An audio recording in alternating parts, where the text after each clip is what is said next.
And the later part of this morning is going to form part of our conversation for the rest of the program. By the way, congratulations to Arsenal for getting that victory against Shakhtar Donetsk in sports. And I'm sure Arsenal fans are excited, but I don't know whether Bukola is excited as well. She joins me now to talk about what you've been saying across social media. Bukola, I had to just chip that in. I know you're not a football person, but well, you guys somehow. You've made me one, Somehow, you're becoming a pundit. So I put on that garb whenever it's time Nigeria is playing, you know, at any of the championships. Only talk Nigeria for now, please. Okay. Let's make haste slowly. We'll leave it at that. Okay. But so what are the people talking Jeffrey, about? there are very huge talking points today. Okay. And, you know, I'm interested in what Nigerians are saying about the trends today. One of which is the House of Reps has passed a bill, or it has a bill to rename the Oyo State has passed second reading at the House of Reps. Now, President Bola Tinubu is also saying that Nigerians now have an option to buy petrol at 1,000 naira per litre or gas at 200 naira per litre. Perhaps the president doesn't know that 1,000 naira is the base amount in Lagos, but when you move further down south and up north, the price goes higher. Only God knows how much petrol is being sold in the north, Jigawa, Kano, for instance. No, but let's start with the FCT, which is another matter entirely. It doesn't have to do with petrol. But the minister of the FCT is saying that they'll be picking up beggars from Monday. I wonder if that will be Monday, upper week, or it has already begun. Yeah, the coming Monday. So Kenny is the first writer this morning, and Kenny said, laugh out loud, beggars on the roads in Nigeria often do not have places to stay, truth, or live. When you pick, arrest them, you have done well by adopting them for care, which a country should do. I hope that Governor Wike has plans for the aftermath of picking the said beggars. So, well, I hope when it's an age-long challenge. Yes, we've always had beggars in our midst. The problem is, or the challenge is, what is the management approach that successive administrations have deployed? We've had past administrations, you know, taking beggars off of the streets and sending them back to their home country. But that doesn't particularly solve the problem, because migration pushes them further down south to look for, you know, means of livelihood in states where, like Lagos, where you can get 1,000 naira per day to feed. Well, let's see what his plans are. Not just pushing them out. They are still citizens of Nigeria. They have a right to live anywhere. Anywhere. But I'm sure it's talking about nuisance and all of that. So let's see how that plays out. But let's hear your thoughts as well. Shiu says, is there anyone in this country that isn't a beggar? I like that twist. Beggar, beg for food. The last protest was against hunger. What was the government? Okay, I perhaps wanted to say, what did the government do about it? Share truck of rice to citizens as palliative. Well, I don't know. C says at least they would get what to eat wherever he takes them to. Well, is that the truth? No one loves begging. Truth. Nobody loves begging. Nobody loves begging. It just it's not something that dignifies your person, and the Constitution provides for that personal dignity at the end of the day. But I was just smiling at what that gentleman said about we're all beggars. But in a very comic way. Even African countries, we behave like charity cases. To be very fair, you know, China will invite us, Africa-China Summit. France will invite us, France-Africa Summit, US Summit, and all our leaders will gather. And we're not gathering to exchange value. We're either gathering to go and look for investors or go and look for a loan or something. You know, and any narrative position in Nigeria, so at the end of the day, an equal partner at the table, negotiation table, you know, it's just a denial of what the truth is really. And the challenges back home speak contrary to the case. You know, where are the opportunities for the investors that we keep, you know, approaching to come here and invest, because they know what is happening back home?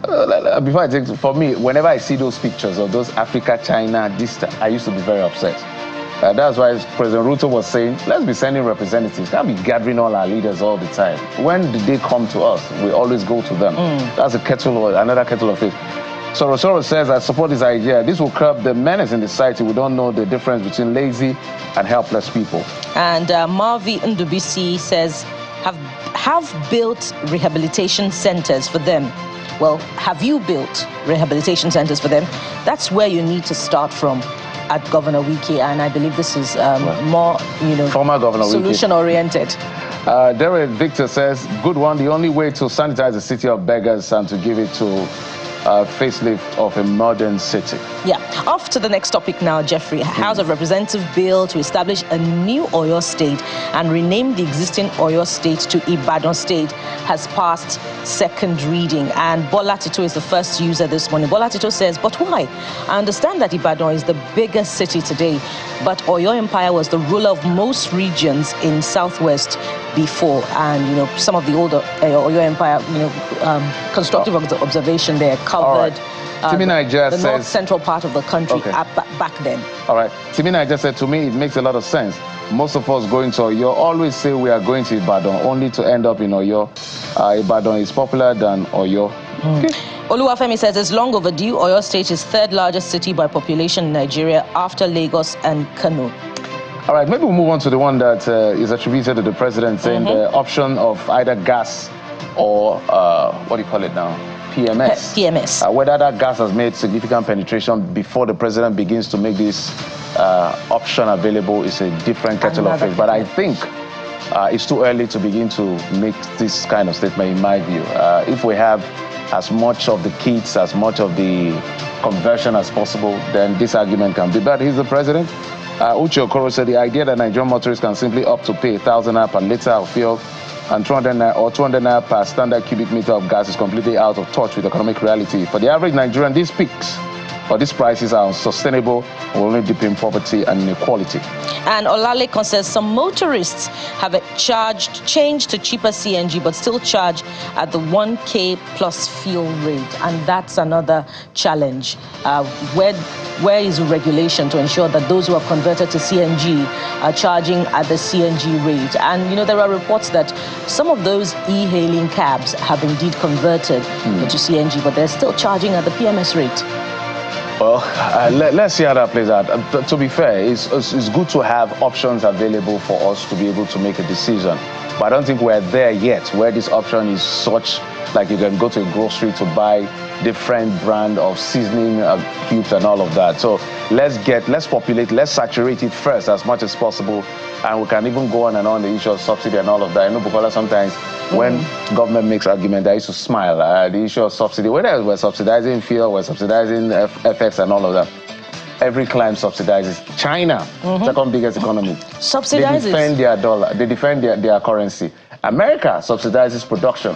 The Arab nations subsidize consumption. Agriculture and the oil sector. America subsidizes those two critical sectors. And you know, Jeffrey, I put this question through to the country director of the World Bank when he was on our program last week. And, you know, I didn't get any I watched it. He didn't give a response. So the Americas, they subsidize production. The Arab nations, they subsidize consumption. I'm not a big fan of subsidizing consumption. But if they have to do it for the betterment of their people, according to Section 14 of the Constitution, then do it for the better. So there is subsidy one form, one way or the other. So this idea that people want to gaslight us that, oh, you've been living fake life, and now reality is reckless leadership. Don't always blame citizens for the recklessness of government. It's not acceptable at the end of the day. So rub it in, Jeffrey. And perhaps we should also impress it upon Mr. President. What is the crime if we have subsidy? Yeah, if Mr. President is telling us that we have an option of, you know, purchasing gas at 200 naira and petrol at 1,000 naira, there is no CNG penetration yet.